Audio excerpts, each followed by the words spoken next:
menyembah dan menikmati hadirat Tuhan. Kalau sebentar kayak mau mendengarkan firman Tuhan, kayak percaya Engkau yang akan berkata-kata kepada setiap kami Tuhan. Lembutkan hati kami, berikan kami telinga seorang murid, sehingga apapun yang kami dengar hari ini Tuhan, itu bisa bertumbuh dalam hati kami, dan kami bisa menjadi saksi Kristus kemanapun kami pergi.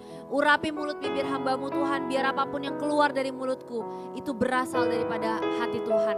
Terima kasih Bapa, hanya di dalam nama Tuhan Yesus, siapa yang siap mendengarkan firman Tuhan katakan amin. Silakan duduk teman-teman semua. Oke.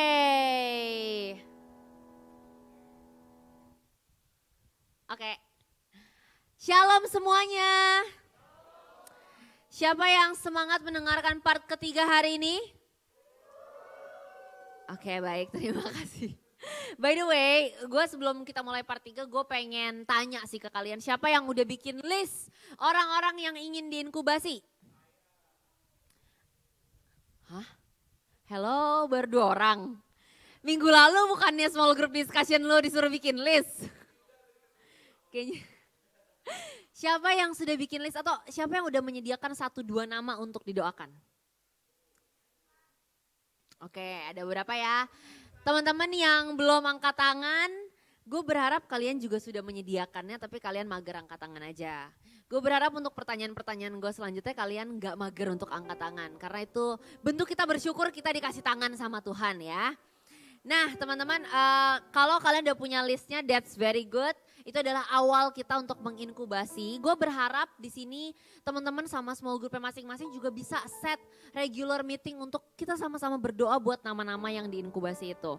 Jadi selain kalian berdoa untuk teman-teman itu, keluarga-keluarga itu setiap harinya dalam doa kalian, gue juga pengen kita sebagai small group kita sama-sama mendoakan nama-nama yang masing-masing kita tulis. Jadi itu bukan cuma beban satu orang, tapi itu beban kita satu grup gitu loh. Kita sama-sama doain ini, walaupun itu temannya dia, tapi kita sebut juga namanya, nanti dia yang bergerak gitu ya, tapi kita sama-sama berdoa untuk itu. Ya, nah hari ini teman-teman, kita masuk wake up call part yang ketiga. Kalau di minggu lalu, Kotoro udah menyampaikan soal incubation ya kan, part inkubasi yang pertama gitu ya, itu mendoakan. Hari ini gue juga masih akan membahas soal part inkubasi, tapi di sisi yang lain. Kayak next step-nya gitu ya, setelah kita mendoakan kita harus ngapain. Tapi sebelumnya gue pengen kasih lihat kalian skema ini dulu gitu ya. Jadi sebenarnya dia adalah evangelism framework yang kita belajar dari Heart of God Church di Singapura. Nah pertama itu adalah incubate teman-teman. Incubate itu seperti yang kita minggu lalu udah denger ya. Gue suka banget sih definisinya Kotoro minggu lalu dari Merriam-Webster gitu kan ya. Inkubasi itu ketika kita mengerami gitu kan ya. Kita menyiapkan sebuah kondisi di mana sesuatu itu bisa bertumbuh, bisa berkembang ya kan. Itu namanya inkubasi. Jadi di inkubasi ini kita berdoa. Hari ini kita akan belajar juga part of inkubasi bagaimana kita membangun hubungan gitu ya. Nah setelah kita menginkubasi teman-teman, barulah ketika si orang yang kita inkubasi ini sudah siap gitu ya, dalam tanda kutip, sudah siap untuk kita invite, barulah kita ajak. Kita mulai tanya gitu kan ya, untuk kita mulai melibatkan mereka dalam gereja gitu. Jadi kita mulai invite mereka, kita undang mereka, kasih undangan. Setelah kita invite, baru kita integrate atau kita involve gitu ya bahasa itu, baru kita melibatkan mereka. Kalau selama ini kita yang dilibatkan, kita yang masuk nih ke kehidupan mereka, mereka sukanya A kita ikutin A, mereka sukanya B kita ikutin B, mereka suka jogging kita jogging, supaya kita bisa punya hubungan gitu kan ya sama dia. Tapi di tahap integrate atau tahap involve ini kita yang membawa mereka masuk ke dalam kehidupan kita, yaitu adalah contohnya adalah kehidupan kita di gereja. Kalau selama ini kita yang kenalan sama keluarga dia, kita kenalan sama teman-teman dia, kali ini kita coba bawa dia untuk kenalan sama teman-teman keluarga rohani kita. Itu tahap integrate atau involve gitu ya. Nanti kita juga akan belajar lebih dalam. Kemudian setelah itu tentunya perlu ada follow up ya kan. Kalau misalkan kalian udah berhasil nih, mungkin ada yang pernah di sini ya berhasil ajak teman kalian ke gereja gitu kan ya. Tapi gak cuma sekali itu kita ajak terus dia pulang, oke, bye, thank you ya, akhirnya gue udah berhasil ajak lo. Enggak, tapi harus ada follow up teman-teman, ya kan? Gimana tadi ibadahnya, ada yang lu bingung gak? Apa yang lo rasain sih, apa lu gak nyaman gitu kan? Terus kita follow up lagi. minggu depan misalkan, gimana mau ikut lagi enggak gitu. Jadi harus ada follow up-nya gitu, bukan dibiarin gitu aja. Setelah follow up barulah si orang itu bisa planted, bisa tertanam dalam rumah Tuhan. Dan ketika seseorang itu udah tertanam, seperti teman-teman ya, mungkin di sini ada yang waktu itu diajak temennya, terus datang ke FLCC dan akhirnya bisa tertanam. Ketika kalian udah tertanam, artinya apa? Kalian dengan konsisten akan datang sendiri dan kalian mau bertumbuh di situ, kalian mau dimuridkan di situ, kalian mau ikut small group, kalian mau ikut kelas transformation class gitu. Itulah tanda seseorang udah planted gitu. Ya, jadi ini aku kasih overview aja teman-teman soal evangelism framework yang akan kita pelajari, kita pakai gitu ya. Mungkin di wake up call kali ini kita cuma bisa bahas dalam itu incubate sama invite gitu. Karena ya incubate sama invite pun itu kan juga butuh proses ya teman-teman ya. Jadi gak apa-apa kita belajar 2 step pertama dulu, tapi kita lakukan bersama-sama ya. Supaya nanti kita bisa lanjut ke step-step berikutnya bersama-sama.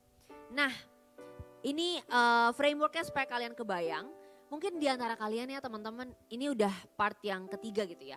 Mungkin dari part 1, part 2 kalian mulai mikir gitu kan ya. Gue bukannya gak pernah jangkau gitu. Gue pernah kok berusaha doain orang. Gue pernah kok berusaha ajak temen gue. Gue pernah kok berusaha kasih tahu ke temen gue tentang apa yang Tuhan lakukan dalam hidup gue. Gue pernah lakukan itu gitu. Tapi gagal tuh. Tapi ujung-ujungnya dia jadi bete sama gue. Tapi ujung-ujungnya dia jadi gak mau deket lagi sama gue. Tapi ujung-ujungnya dia menolak, dia gak mau ikut ke gereja. Dia bilang apaan sih lu ngajak-ngajak gue, kristenisasi lu. Mungkin teman-teman pernah berpikir seperti itu gitu ya. Mungkin kalian di hati kalian tuh gitu-gitu. Gue bukannya gak pernah coba, gue udah pernah coba. Tapi gue gagal, gak berhasil, gak works gitu. Hari ini gue mau bilang ke kalian teman-teman, jangan berkecil hati. Inkubasi adalah dasar dari penginjilan yang efektif. Incubate, proses inkubasi itu adalah dasar dari penginjilan yang efektif. Jadi kalau misalkan teman-teman waktu itu gagal, it's okay, gak apa-apa, jangan berkecil hati, jangan jadi gak mau melakukan. Kali ini kita coba lagi dengan proses inkubasi yang lebih baik. Karena inkubasi adalah dasarnya. Kalau orang-orang yang kita mau ajak itu kita gak inkubasi, kita gak cukup waktu mendoakan mereka dan membangun hubungan sama mereka, kita gak bisa invite mereka teman-teman. Karena belum siap yang di-invite itu. Jadi mereka akan ada penolakan, akan ada marah, kesel, tersinggung gitu lah. Tapi kalau kita udah dengan sabar menginkubasi mereka, itu kan proses inkubasi Tuhan bekerja dalam hidup mereka. Tuhan kasih tahu kita apa yang harus kita lakukan nanti. Ini akan menjadi proses penginjilan yang efektif. Jadi kalau waktu itu kalian gagal gak apa-apa, kali ini kita coba lagi dengan cara yang lebih baik teman-teman. Ya jadi gue berharap teman-teman gak nutup dulu nih, udahlah gue udah pernah lakuin dan gue gak mau lagi gitu. Enggak, ayo kita sama-sama buka hati kita. Nah kalau minggu lalu kita bicara soal inkubasi, bagaimana kita mendoakan orang-orang itu. Hari ini gue pengen kita membicarakan other part of incubation. Tapi pertanyaan gue pertama adalah, tapi pernyataan gue pertama adalah, one of the biggest challenges in sharing the gospel is the how. Benar gak sih teman-teman? Kalau ditanya, kita harus memberitakan Injil, pasti kita semua udah tahu ya. Gitu. Yalah tahu Ci, dari dulu juga udah dikasih tahu gitu kan ya. Kalau kita sebagai anak-anak Tuhan, kita harus share the gospel, kita harus membagikan Injil gitu kan. Tahu Ci, tapi pertanyaannya adalah gimana caranya? Itu yang sering kali jadi pertanyaan kita anak-anak Tuhan. Gak peduli yang baru Kristen 3 tahun sama yang udah Kristen 10 tahun. Sama yang udah Kristen dari lahir kayak gue. Gue juga mempertanyakan hal yang sama teman-teman. How? Gimana caranya? Dan jawabannya teman-teman, there is no answer, no single answer to the how. Because every person is different. Gue gak bisa kasih kalian satu jawaban ultimate gitu ya. Gimana caranya gini, gak bisa. Karena semua orang itu berbeda-beda. Kalian approach harus berbeda-beda, caranya harus berbeda-beda. That's why juga kegagalan kamu meng-approach orang di masa lalu itu gak bisa mendefinisikan kegagalan kamu di masa depan. Karena setiap orang punya sikap respon hati yang berbeda-beda. Ya mungkin cara kamu yang kamu pakai di masa lalu itu gak bisa kamu pakai untuk cara orang yang kamu pengen deketin sekarang gitu. Tapi kamu bisa pakai cara lain. Dan aku gak bisa kasih single answer to the how. Karena kita harus sadarin bahwa setiap orang itu unik, setiap orang itu berbeda. Sekarang, siapa dari kita yang kalau cerita itu sukanya didengerin sama satu geng rame-rame? Kayak biar gue sekalian cerita gitu loh Ci, gak usah ribet-ribet cerita lagi gitu. Ada? Oke, di sini nggak ada. Mungkin nanti di ibadah jam 11 ada, atau mungkin tadi gue nggak lihat ya. Ada ya, ada. Oke. Ada nggak di sini yang kalau cerita sukanya tuh one on one? Ngomongnya personal lah. Ada, oke. Itu juga udah berbeda ya teman-teman. Ada salah, ada benar gak? Gak ada. Preferensi gitu loh. Ada yang suka, siapa di sini yang lebih suka diajaknya ke mall? Ke mall? Suka ke mall? Ada yang suka ke mall, oke. Siapa yang di sini lebih sukanya diajak mancing? Mancing. Yang chill, tenang, sunyi, senyap, ya kan? Bengong. Ada juga. Ada salah atau benar gak sih? Apakah orang yang ke mall itu kayak lebih pintar daripada orang yang mancing? Atau sebaliknya? Gak ada ya. Gak ngaruh guys gitu. Itu menandakan apa sih? Ya semua orang tuh berbeda gitu loh. Semua orang punya preferensi gitu. Jadi approach kita juga gak bisa sama. Cara terbaik ngajak orang memberitakan Injil adalah ajak dia mancing. Karena di situ kita bisa sama-sama merenungkan sambil nunggu ikannya terima pancingan kita. Enggak juga.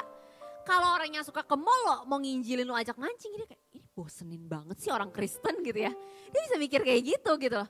Ini orang hidupnya boring banget sih gitu. Ya gue gak tahu, maksudnya orang punya pendapat masing-masing guys gitu. Jadi ketika kita mau approach satu orang ya kita harus lihat.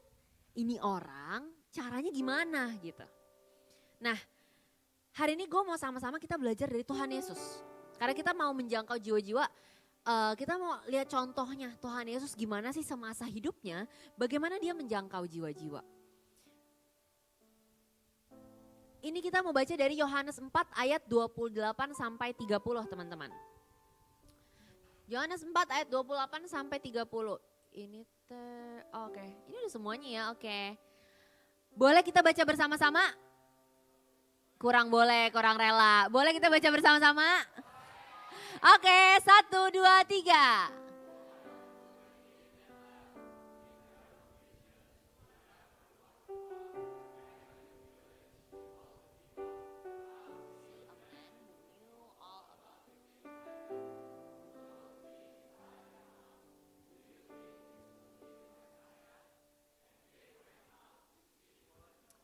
Yes, teman-teman tahu cerita ini? Kalau teman-teman nggak tahu, aku ceritakan secara singkat. Ini adalah kisah Tuhan Yesus waktu itu dengan perempuan Samaria di sumur, ya kan? Jadi pada saat itu teman-teman, pada zaman itu laki-laki tuh kalau ngobrol sama perempuan tuh gitu, karena perempuan tuh lebih rendah. Pada zaman itu dipandang lebih rendah. Ditambah lagi perempuan ini adalah orang Samaria. Orang Samaria pada zaman itu juga dipandang lebih rendah. Tapi Tuhan Yesus waktu itu datang ke sumur, terus dia start a conversation with this woman. Di siang bolong dia mencoba mulai pembicaraan dengan wanita ini, dia gak kenal, dia minta minum gitu dari sumur karena si wanita lagi nimba air dari sumur. Dan ketika akhirnya nanti teman-teman boleh baca perikopnya di rumah untuk menghemat waktu. Tuhan Yesus ngobrol sama perempuan ini, dia tanya soal kehidupannya, dia ngobrolin soal air kehidupan gitu kan. Dia tanya soal kehidupan pribadi wanita ini, orang yang kamu tinggal sekarang itu bukan suami kamu kan gitu dan segala macam. Dan akhirnya perempuan itu ngobrol sama orang ini dan bingung gitu ya sama Tuhan Yesus, kok ini orang bisa tahu tentang hidup gue gitu. Sampai akhirnya ayat inilah bahwa akhirnya perempuan itu menyebarkan ke orang-orang di desanya gitu loh, bahwa ada seseorang yang knows me inside out. Ini orang kenal gue luar dalam, ini orang tuh tahu kehidupan pribadi gue, ini orang tuh peduli sama kehidupan pribadi gue. Di saat gue ini kaum yang dipandang rendah, tapi ini orang mau ngomong sama gue dan dia peduli sama hidup gue. Dan perempuan ini akhirnya memberitakan kayak ini Mesias gitu, dan akhirnya orang-orang di desa itu melihat penasaran siapa Tuhan Yesus. Dari cerita ini teman-teman, nanti kalian boleh baca lebih lengkapnya di rumah biar lebih paham gitu ya. Kesimpulannya adalah semua orang itu caranya berbeda-beda, cara approach-nya beda-beda. Karena setiap manusia itu unik. Tapi ada satu kesimpulan yang bisa kita tarik. We want someone who genuinely care for us. Ini kesimpulannya teman-teman. Semua orang mungkin caranya beda-beda, love language-nya berbeda-beda, tapi semua orang sama, pengen dipeduliin. Semua orang pengen ada seseorang yang peduli sama mereka. Dan kita bisa melihat dari kisah perempuan Samaria ini. Yang Tuhan Yesus lakukan kepada perempuan Samaria ini pertama apa? Dia datang ke sumur, dia nyamperin perempuan ini, dia ngajak ngobrol perempuan ini, ngajak ngobrol orang yang dianggap hina, yang orang lain gak mau ngajak ngobrol. Tuhan Yesus, kalau kalian baca nanti di perikopnya, Tuhan Yesus gak ada ngomong, perempuan kamu harus percaya sama aku supaya kamu diselamatkan. Aku juru selamat, aku Mesias. Tuhan Yesus gak ada ngomong gitu teman-teman. Kalian boleh baca perikopnya. Dia gak ada memperkenalkan diri dia dan paksa perempuan ini untuk percaya sama Tuhan Yesus. But simply showing interest untuk hidup wanita tersebut. Tuhan Yesus cuman simply dalam conversation itu menunjukkan kalau gue mau tahu dong tentang kehidupan pribadi dulu kayak gimana sih. Ceritain dong ke gue soal kehidupan pribadi lo. Dan resultnya apa? Ya resultnya melalui wanita ini dia merasa Tuhan Yesus peduli sama dia dan dia bisa menyebarkan ke orang-orang berita bahwa ini Mesias. Dari cerita ini teman-teman gue punya pengalaman pribadi juga gitu ya ketika gue SMA. Waktu gue SMA di UPH College. Jadi di UPH College itu memang kita sekolah Kristen tapi gak semua orang Kristen gitu kan ya. Waktu itu gue punya satu teman, kita sebut saja nama dia adalah E. Si E ini beda jurusan sama gue IPS, dia IPA. Dia anak pintar, tapi dia gak punya teman. Gue juga bingung, kenapa dia gak punya teman? Karena dia gak aneh. Menurut gue dia gak nyebelin. Dia gak kenapa-napa gitu loh. Jadi sebenarnya gue juga bingung kenapa dia gak punya teman gitu. Mungkin dia cuman kurang pintar bergaul aja gitu loh guys. Jadi ya terus mungkin orang tuh gak pengen ngobrol sama dia duluan ya. Gue gak tahu lah, gue juga bingung. Karena gue gak sekelas sama dia gitu. Tapi waktu itu kita OSIS bareng. Jadi pas OSIS itu gue bisa berinteraksi sama dia lah gitu. Tapi gue juga gak terlalu deket gitu ya. Awalnya ya dari semua anak OSIS ini kan gue sekretaris. Jadi maksudnya gue tim BPH gitu kan ya. Ya dari semua anak OSIS ini kan ya udah gue ngobrol-ngobrol aja sama semuanya. Tapi gak ada satu orang yang kayak gue pengen nih deket sama dia gitu. Gak ada. Tapi makin gue banyak berinteraksi sama orang, gue melihat kok nih orang tuh kesepian. Padahal anaknya baik gitu kan. Dan dia pun juga karena dia kesepian, dia pun juga kayak pengen ngobrol gitu loh. Kalau misalkan lagi apa, Step nanti kamu siang di mana, kemana, pulang sekolah apa gitu-gitu loh. Pokoknya dia ngajak ngobrol gitu. Akhirnya gue mulai mendapatkan kode gitu. Oke, ini orang kayak kesepian ya. Akhirnya gue mulai sering mengajak dia untuk makan siang bareng. Walaupun ya butuh effort ya, karena kan kita IPA IPS, jadwal kita kadang beda apa segala macam, tapi ya kita benar-benar janjian gitu. Gimana nanti kita bisa makan siang bareng gak, lo selesai kelas jam berapa dan segala macam gitu. Kita berusaha dengan sengaja, gue kontak dia dan kita janjian untuk makan siang bareng. Bahkan gue harus misah nih sama teman-teman gue bilang sorry ya gue mau makan sama dia, gue mau nemenin dia dan segala macam. Oke. Tapi dari ngobrol-ngobrol itu gue melihat bahwa ya ini anak emang orang yang sangat kesepian. Dia pengen cerita, dia pengen ngobrol tapi gak ada orang yang mau dengerin dia. Gak ada orang yang tertarik sama kehidupan dia. Akhirnya apa yang gue lakukan? Gue cuman duduk dengerin dia. Gue menjadi pendengar yang baik, menjadi teman buat dia. Dan gue tahu dari situ bahwa dia adalah seorang Buddhis. Dia bukan anak Tuhan. Ngobrol karena gue sering makan siang bareng sama dia. Gue menjadi teman buat dia. Kemudian juga gue sometimes ngajakin dia, kita hang out yuk, misalkan ke mall, ayo kita belajar bareng dan segala macam. Dan dia senang gitu ya. Akhirnya dia mulai banyak bertanya soal kekristenan. Dia mulai nanya kayak, emang lo aktif di gereja ya, emang di gereja tuh ngapain? Emang kenapa sih lo bisa ngerasa damai sejahtera? Kok lo bisa sih punya ngobrol sama Tuhan dan segala macam. Di situ pun gue cerita gitu loh bahwa ya gue nggak kesepian karena gue punya Tuhan yang kasih gue pengharapan. Tuhan tuh seperti sahabat gue dan segala macam. Dan in the end teman-teman, gue juga bingung ya pada saat itu apa yang gue katakan, gue udah lupa jujur aja pas SMA. Tapi intinya gue tantang dia untuk terima Tuhan Yesus setelah gue build relationship sama dia dan akhirnya dia terima Tuhan Yesus. Dan yang gue ingat adalah yang lebih gue inget itu adalah adegan-adegan di mana setelah itu kita janjian seminggu sekali kita akan mojok ke kursi kolam renang gitu ya. Jadi sambil melihat view kolam renang di situ sepi gitu kan ya, gue bawa buku TC01.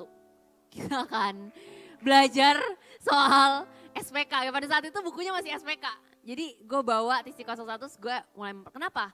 Karena gue bingung kan harus mulai ngajarin dari mana dong tentang kekristenan. TC01 guys gitu. Kalau kalian mau memperkenalkan teman kalian tentang apa itu kekristenan, apa itu Allah Tritunggal dan segala macam, buku TC01 gitu. Jadi gue mulai dengan itu gitu. Nah ini gitu kan. Ya Tuhan gue gini gitu kan ya. Intinya maksudnya jadi mulailah dari situ gue memuridkan dia secara individu gitu ya, one on one gitu.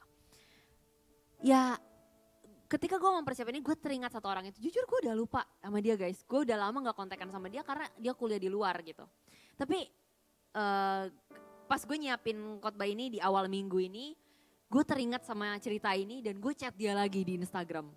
Karena gue juga pengen tahu nih kabar dia gimana gitu kan ya. Dan ya puji Tuhan dia bales, kita cerita-cerita dan gue tanya lu masih ke gereja enggak? Gue nanya gitu kan.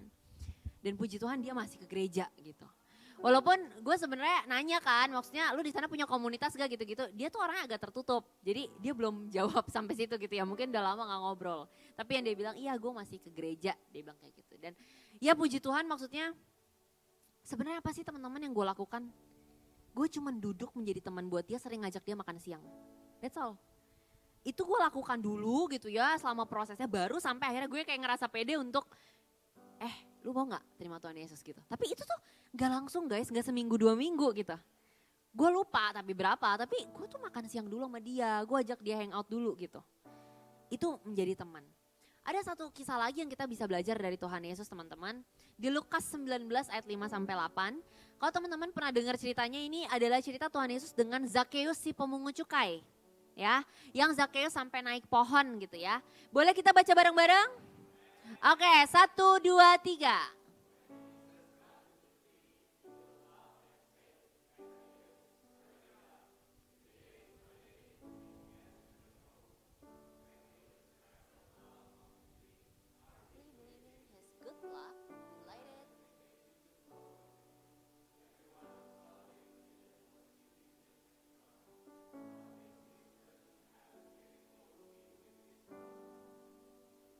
Baca lagi, 1, 2, 3.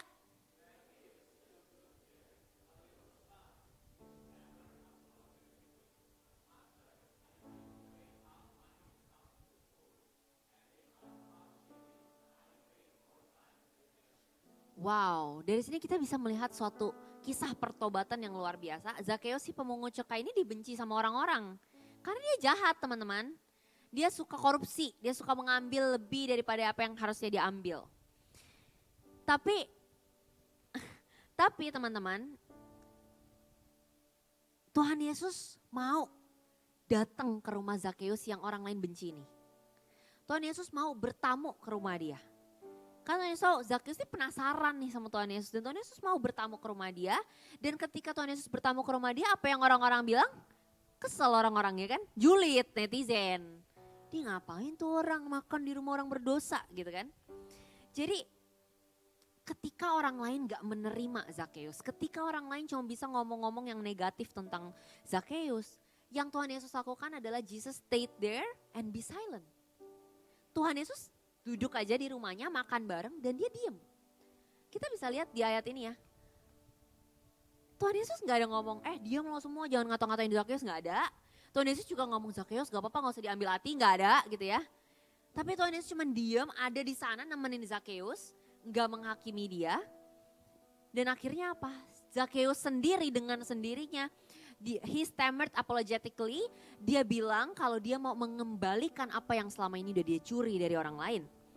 Kalau dalam bahasa Indonesianya teman-teman, yang gue kuningin ini a little stunned, dia tertegun dan kemudian dia berbicara dengan nada minta maaf. Artinya apa? Kita melihat Zakeus berbalik, Zakeus bertobat, Zakeus menyesal dengan sendirinya karena melihat perilaku bagaimana Tuhan Yesus memperlakukan dia.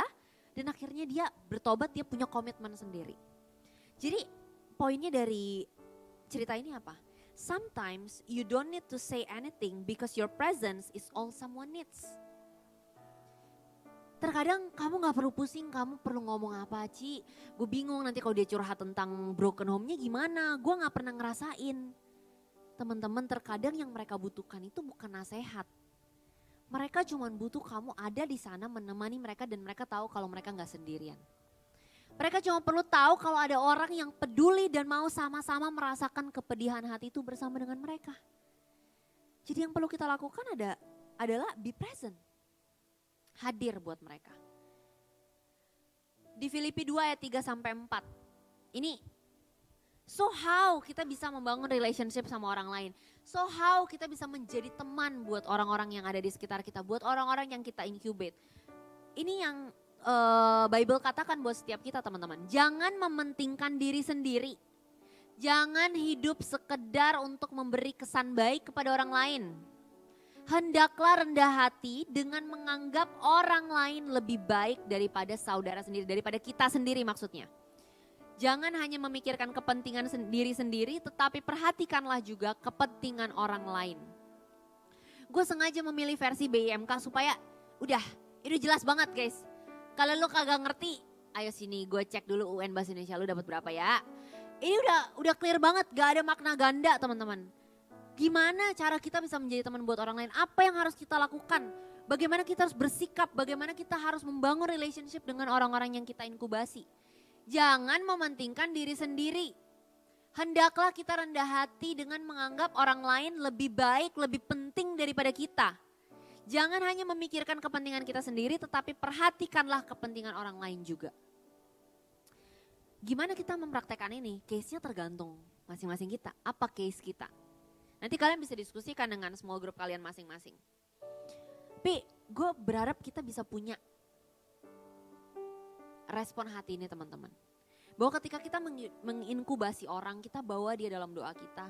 Kita mau yuk lihat kepentingan dia apa sih, kebutuhan dia apa sih. Dan dengan begitu kita jadi bisa peka untuk menjawab kebutuhan dia. Hari ini selain kesaksian gue tadi, gue mau menceritakan kesaksian dari seseorang. Namanya adalah Rosaria Butterfield. Rosaria Butterfield ini adalah seorang aktivis LGBT feminis. Jadi dia itu dia orang pinter ya BTW. Dia itu dosen. Dosen di program studi bahasa Inggris dan sosiologi khususnya mempelajari ilmu perempuan di Ohio State University. Dia adalah orang pinter. Tapi dia itu juga adalah seorang aktivis LGBTQ. Dalam pengetahuan-pengetahuannya itu dia banyak menulis jurnal, artikel, buku yang memperjuangkan soal LGBT. Dia banyak mempopulerkan mengenai feminisme dan menyerang kekristenan. Kenapa? Karena dia melihat orang-orang Kristen kok jahat sih sama kaum LGBT. Kok orang-orang Kristen dengan Bible-nya itu menyerang LGBT. Kok orang-orang Kristen yang seharusnya katanya penuh kasih kok tidak menunjukkan kasih itu. Makanya dia banyak mempertanyakan kekristenan. Karena dia gak melihat kasih yang diberikan kepada kaum LGBT yang banyak mengalami diskriminasi, banyak dikucilkan gitu. Dan sampai suatu saat dia ingin menulis soal religious right terhadap kaum LGBTQ dan dia pengen membahas yaitu bagaimana kekristenan gitu loh. Kenapa orang-orang Kristen yang seharusnya dengan Alkitab ini penuh kasih tapi tidak mencerminkan itu tapi justru malah membenci, dia katakan, membenci kaum LGBTQ. Dan ketika dia ingin menulis soal religious right ini banyak sekali orang-orang yang memberikan feedback gitu kan ya. Ada yang mendukung, ada juga banyak sekali orang-orang yang menyerang dia. Khususnya ada orang-orang Kristen gitu. Tapi ketika dia banyak menerima respon-respon itu, dia viral gitu ya. Ada satu pendeta namanya Ken dan istrinya Floyd. Pendeta itu menyurati gitu ya, membalas si Rosaria Butterfield ini dan ajak Rosaria Butterfield untuk makan di rumahnya. Di saat semua orang-orang ini menolak gitu ya, menentang gitu ya, tapi si pendeta ini dia memperkenalkan diri, ya gue pendeta di gereja ini dan mau gak kita ngobrol-ngobrol, kalau lagi mau research soal itu yuk kita ngobrol-ngobrol makan di rumah gue. Dan setiap minggu Rosaria Butterfield datang makan di rumah pendeta ini dan dia senang karena dia pikir ini untuk mencari data, kan melengkapi data penelitian yang dia mau bikin. Nah Kita akan nonton videonya dari Rosaria ini, boleh diputar dari menit 1:48 aja. Supaya kita bisa mempersingkat.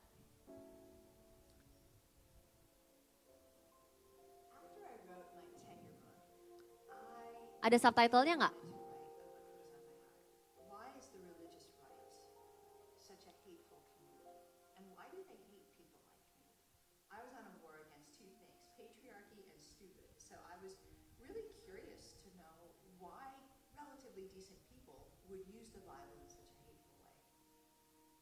So I wrote an editorial and it brought all kinds of attention my way, which I didn't really expect. But one of the things it brought my way was a letter from Ken Smith, the pastor of the Syracuse Reformed Presbyterian. Nanti sampai 3:59 aja ya, Fit. His wife Lori invited me to dinner.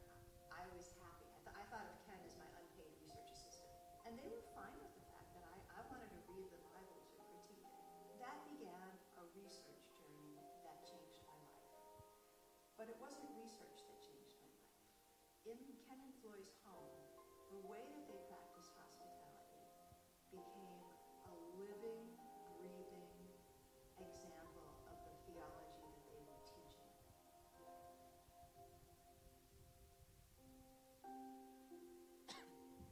Ini boleh agak dicepetin 10 detik, bisa gak sih? Ini ada di download ya? Oh, oke, jadi gak bisa yang 10 detik. After my first dinner at Ken and Floyd's house, Ken gave me a big hug, Floyd gave me a big hug and a kiss on the cheek. We said, we'll catch up next week. This was fun, can't wait to do it again. They did not share the gospel with me, and they did not invite me to church. And that was so wonderful, because what it showed to me was that they didn't see me as a project. They actually saw me as a neighbor. Now, I didn't step foot in the church for 2 years, but every week I was in their home. And every week it was clear that pretty much anything could go. We could ask anything, Ken and Floyd were fine. And that process of dialogue and table fellowship was compelling. It was deeply compelling. I did not come to faith because I stopped feeling like a lesbian. It's not that I got all of my worldview issues just completely cemented with a happy Christian evangelism. Not at all. I came to faith because I became convicted that Jesus is who he says he is. Oke, sampai situ aja. Teman-teman tadi udah lihat ya ceritanya ya teman-teman ya. Bagaimana dia bilang beberapa kalimat penting gitu ya tadi ya. Bagaimana Ken and Floyd ngundang dia makan di rumahnya. The hospitality itu menggambarkan the theology that they believe in. Jadi kita sebut saja Ibu Ros. Si Ibu Ros ini dia nggak merasa wow amazing itu karena apa, tapi karena diundang makan dan dia merasa ada kehangatan di situ. Tadi kan dia bilang kan, gue gak masuk ke gereja selama 2 tahun loh. Gue gak mau datang ke gereja 2 tahun, tapi setiap minggu gue ada di rumah mereka. Dan kita talk about the Bible. Dan pastinya ketika talk about the Bible, gak berbicara soal, oh dia dimuridkan, ya enggak. Tapi pada saat itu dia ada di rumah pendeta itu, dia bisa mempertanyakan dan mengkritisi Bible loh justru. Kan dia mau penelitiannya soal itu gitu. Tapi ya Ken and Floyd were fine. Dia akan jawab semua pertanyaannya, dia gak akan menghakimi, dia gak akan merasa tersinggung gitu. Tapi gue mau highlight 2 kalimat ini yang tadi dia ngomong. Pertama, hospitality is the ground zero of faith. Seringkali kita bingung, how untuk kita bangun hubungan sama orang lain, how kita ajak orang ke gereja. Teman-teman, hospitality is the ground zero of faith. Gimana kita nge-treat mereka. Gimana kita bisa memberikan pelayanan untuk mereka. Mereka butuh apa? Oh nilainya jelek. Kita bantu yuk belajar bareng, bukan dikasih contekan. Kita bantu yuk, lo susahnya di mana? Gue belajar bareng. Dan itu yang gue lakukan ke teman gue SMA. Jadi gue punya satu teman cowok deket banget sama gue pas SMA. Sampai orang-orang tuh bilang, jadi gini awalnya tuh orang-orang mulai dekin kita jadian gitu ya. Tapi lama-lama kayak setelah orang-orang lihat, enggak, ini bodyguardnya Venu gitu. Karena dia emang suka bareng sama gua gitu dan dia emang kayak anak koplak yang lu tau lah gitu kan, yang kayak dimarahin guru apa segala macam. Tapi dia itu waktu itu pernah kecelakaan, jadi dia punya gangguan pendengaran. Jadi dia pakai alat pendengaran. Dan gue, kan lu tahu nih suara gue toa banget kan. Ya hanya gue yang dengan happy ngobrol sama dia, teriak-teriak gitu. Karena kalau yang lain dia kayak, hah gitu kan. Si orang yang ya budek gitu kan. Tapi kalau gue, karena gue punya engkong di rumah gue yang engkong gue juga udah tua kan. Jadi kurang pendengaran. Jadi gue kalau ngomong di rumah tuh emang kayak gini suaranya guys. Jadi gue gak marah. Gue emang bersemangat gitu kan. Nah si anak ini jadi suka dapet nilai yang jelek ya. Terlepas dari gangguan pendengaran dia emang males. Jadi dia pernah minta contekan sama gue, terus gue bilang enggak gak mau gitu kan. Tapi gue bilang setelah selesai ujian gitu kan, lu gak ngerti di mana, ayo kita belajar bareng gitu. Kalau lu gak ngerti lu tanya, tapi jangan nanya gue pas ujian, gue bilang. Tapi dari situ kita jadi dekat, kenapa? Karena ya ketika orang lain gak sabar ngajarin dia gak denger guru ngomong apa, gue kayak ini gitu kan.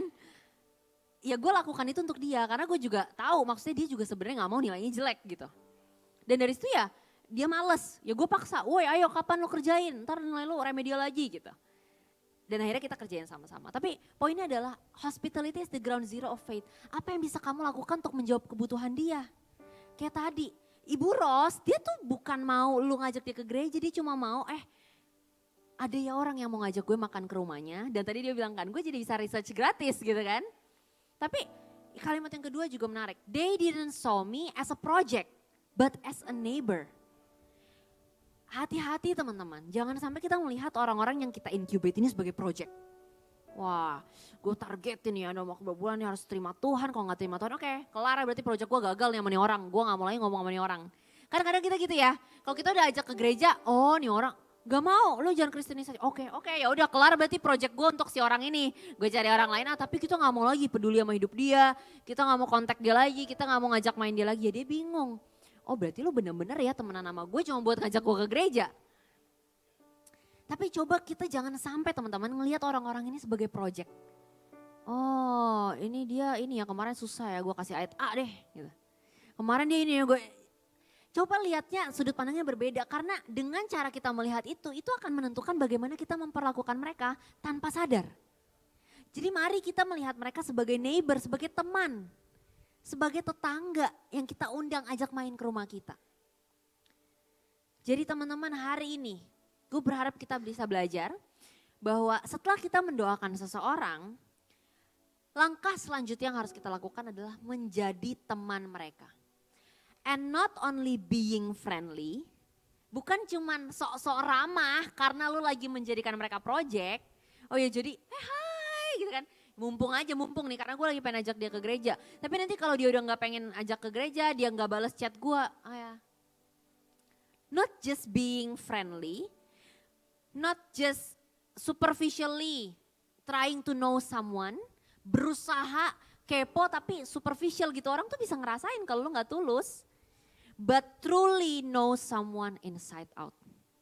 Gue berharap kita bisa belajar to truly know someone inside out. Kita dengan tulus, emang kita pengen tahu kehidupan mereka seperti apa. Dan ini bottom line kita hari ini. More than being friendly, let's be a friend. Kita jadi teman yang sesungguhnya buat mereka. Sekalipun 1-2 tahun ke depan mungkin mereka masih gak mau terima Tuhan. Let's just be a friend. Karena kita gak tahu loh teman-teman. Kalau 7 tahun lagi tiba-tiba dia ngubungin kita. Mau ke gereja, dia carinya kita karena dia ingat yang dulu ngajakin dia ke gereja adalah kita. Dan kemarin kalau di carousel ini ya, kita kemarin leaders ada carousel juga dengar cerita-ceritanya menarik gitu loh. Sebenarnya yang kita pengen incubate lagi sekarang tuh adalah teman-teman lama kita. Yang dulu udah pernah kita buka pembicaraan ini sebenarnya gitu. Tapi orang-orang itu tuh terkadang nanti bisa kontak kita lagi loh teman-teman. Jadi gue berharap ini bisa menjadi reminder buat kita semua sama-sama hari ini. Ini kita lakukan paralel dengan inkubasi yang kemarin. Berdoa buat mereka. Jadi bukan berarti oh ya udah selesai berdoanya seminggu abis itu gue be a friend. Abis itu nanti gue minggu depan langsung invite. Enggak, gak usah buru-buru. Berdoa paralel sambil kita membangun hubungan sama mereka. Sambil kita mencari tahu oh mereka tuh ketertarikannya apa sih. Oh mereka suka gym, oke lah gue ajak olahraga bareng. Walaupun kita gak bisa misalkan gak apa-apa. Kita ajak olahraga bareng. Sorry tapi kalau angkat-angkat gitu gue kurang ngerti boleh gak kita lari pagi misalkan gitu kan. Atau kayak oh ya boleh gak lo ajarin gue gimana sih caranya nge-gym. dengan segala kerendahan hati, orang tuh seneng loh kalau kita mau belajar dari dia. Karena dia ngerasa, oh oke, ada orang yang butuh gue ya, gitu loh. Gue pengen belajar main gitar deh, bisa gak lo ajarin gue tipis-tipis? Atau dia sukanya apa? Kopi. Cobain yuk kopi di sini. Sesimpel itu teman-teman. Dan lu gak harus ajak dia ke gereja di pertemuan pertama lo ketemu sama dia. Gak usah. Tanya aja, gimana keluarga lu? Gimana adik kakak lu? Gue benci banget sama adik gue, oh iya. Gak apa-apa juga kayak, jangan benci. Gak usah. Gak usah. Gak perlu, kenapa lu benci? Jangan benci tuh rugi buat, gak usah. Dengerin aja dulu. Kenapa dia benci sama dia? Oh oke. Ya sih. Menyakitkan ya. Gue sih belum pernah ya ngerasain yang kayak lo rasain. Tapi gue dengernya sedih juga ya. Ajak ngobrol dia. Lu ngerasa kesepian ya? Gue bisa bantu apa? Lu butuh teman call, apa kita Discord nanti malam? Apapun. Just be a friend. Dan ini adalah pertanyaan yang, gak ada ya. Lupa. Ada gak sih harusnya? Gak ada ya? Oke, it's okay. Teman-teman catat ya. Tapi SGL kalian udah punya catatan ini masing-masing. Pertanyaan yang bisa kalian bahas di small group. Pertama, gue pengen kalian mendiskusikan how is your progress in praying for or incubating the people on your list. Gue pengen tahu kalian update coba. Progresnya gimana? Apakah kalian berdoa untuk mereka? Atau lupa? Cuma doain hari Minggu kemarin aja pas disuruh di sesi small group. Tapi gue lupa doain di rumah. Gak apa-apa, jujur aja. Kalau lupa, small group leader pikirin sistem gimana supaya gak lupa. Karena ini sebuah konsistensi teman-teman. Are there any challenges? Ada nggak kendala-kendala untuk lo mendoakan orang-orang ini? Kalau ada kendala, pecahkan bersama-sama. Yang kedua, what can you do to be a friend to those people? What kind of hospitality can you offer? Coba bicarakan apa hal yang bisa kalian lakukan untuk menjadi teman buat mereka. Hospitality macam apa? Apakah undang mereka ke rumah kalian? Nongkrong bareng? Kalian mau masakin sesuatu? Atau dengan cara lain? Oh too much friendship gue gak kayak gitu gitu kan. Ya udah dengan cara lain gimana caranya? Gue mau ngajak dia nonton film ini Tapi ingat hati-hati jangan lawan jenis berduaan ya. Hati-hati kalau misalkan ngajak nonton gitu kan. Ajak teman yang lain ya. Jadi apa sih gunanya kita incubate bareng-bareng dalam small group? Kalian juga bisa ajak-ajak teman small group kalian untuk meramaikan proses inkubasi kalian. Gue pengen ajak nge-gym nih. Tapi kayaknya kalau nge-gym berdua doang awkward deh, gue butuh orang lain. Ya ajak aja teman small group kalian. Ajak aja teman kampus kalian yang lain. Teman-teman belajar sesuatu hari ini? Ayo kita semua bangkit berdiri teman-teman.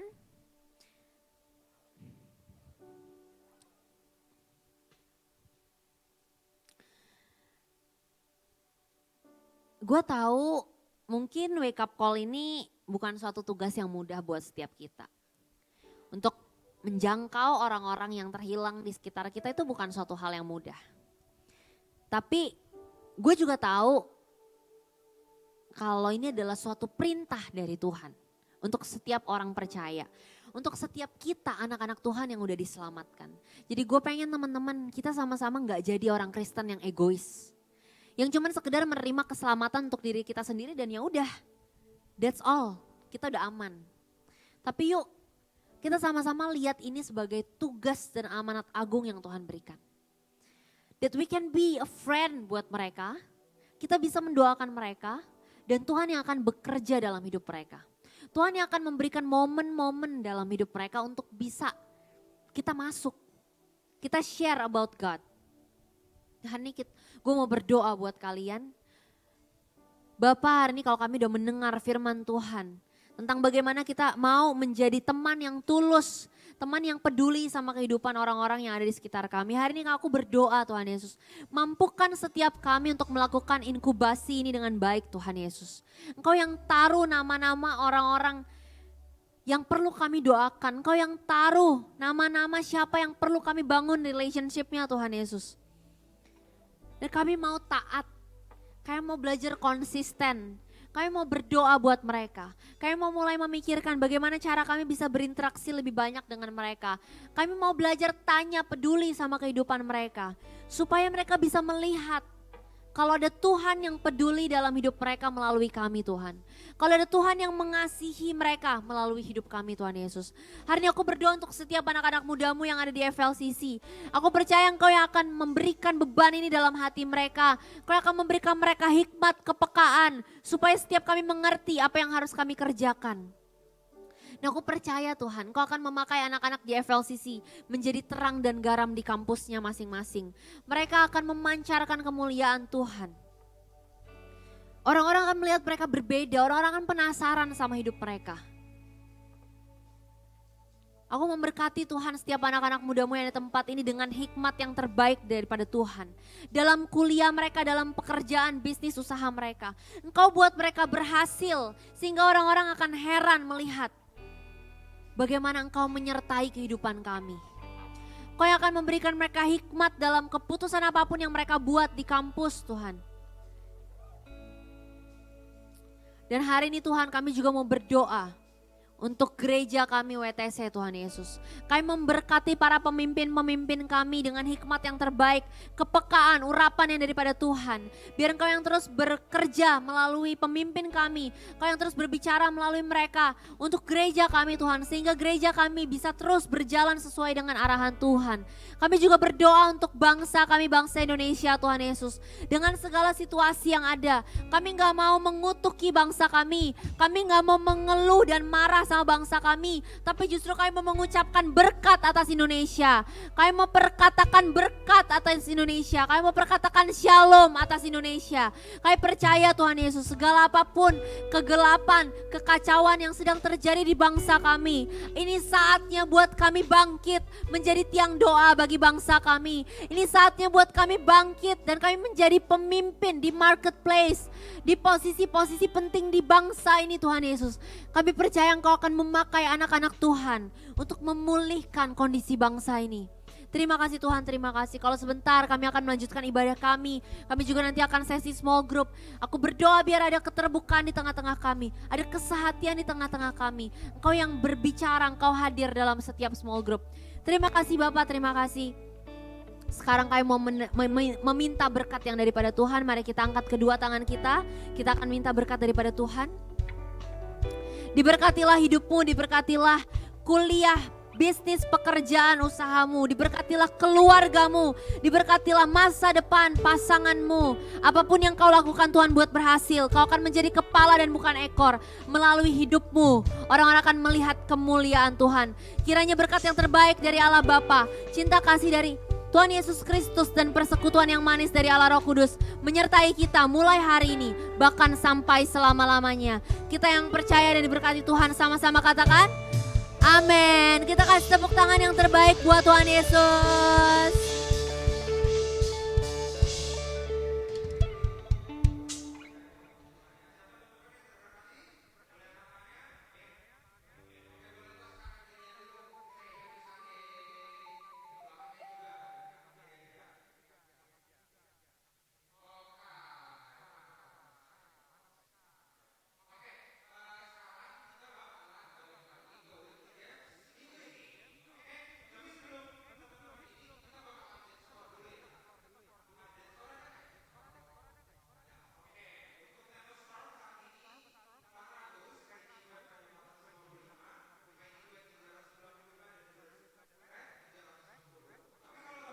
Ada yang nggak tahu nih, maksudnya apa? Misalkan, itu maksudnya apa ya? Atau nggak punya, maksudnya nggak ngerti squat itu apa? Ada? Boleh angkat tangan? Squat itu apa sih Kepan emang? Coba apa sih squat itu? Apa sih squat? Squat itu apa sih squat? Squat itu apaan sih emang? Oh, Coba jelasin dulu dong. ya squat itu ya kita bentuk atas SDL, jadi dibagi buat beberapa SDL jadi satu tim, oke? Jadi kalau nggak tahu, boleh kedua atau ketemu Dero di depan. Bener banget. Boleh bagi squatnya dulu ya Dero. Iya, oke yuk. Boleh teman-teman duduk berdasarkan squatnya dulu.